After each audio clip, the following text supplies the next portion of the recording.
Malta klassifikat fis-46 post fl-indiċi dwar il-perċezzjoni tal-korruzzjoni li jsir kull sena mill-organizzazzjoni Transparency International. Dan ifisser li Malta telet pożizzjoni meta mqabbel mas-sena li għaddiet u ġiet ikklassifikata ferm aħjar minn pajjiżi oħrajn fl-Unjoni Ewropea. Malta kisbet 56 punt fuq skala ta' 100 punt, jiġifieri 13 punt aħjar mill-medja ta' 43 punt għal pajjiżi kollha fl-indiċi.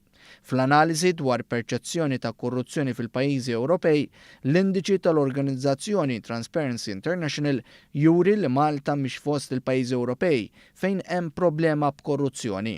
Fil-lista hemm 180 pajjiż u Malta ssib posta fis-46 post qabel pajjiżi membri tal-Unjoni Ewropea oħra bħal l-Italja, l-Slovakkja, il-Kroazja, il-Greċja, ir-Rumanija u l-Ungerija.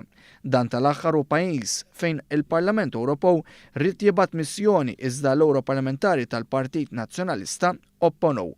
Huma il-Polonja, l-Ungerija, ir-Rumanija u l-Ukrajna, il-pajjiżi fejn Transparency International esprimit tħassib tagħha dwarhom.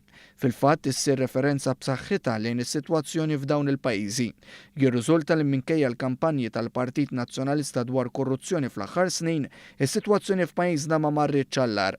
L-indiċi juru li mis-sena li nbidel il-Gvern fl-2013 għas-sena li għaddiet ma kienx hemm żieda fil-perċezzjoni ta' kemm Malta huwa pajjiż korrott. Dan b'riżultat ta' bosta miżuri li daħħal il-Gvern favur governanza tajba bħat-tħul tal-liġijiet tal-finanzjament tal-partiti u l-att dwar il-protezzjoni tal-informatur u t-tneħħija tal-preskrizzjoni minn fuq il-politiċi. Fl-ewwel żewġ postijiet bħall-aktar pajjiżi ħilsa mill-perċezzjoni tal-korruzzjoni ġew New Zealand u d-Danimarka b'dan tal-aħħar jitlef postu mill-quċċata ta' dan l-indiċi.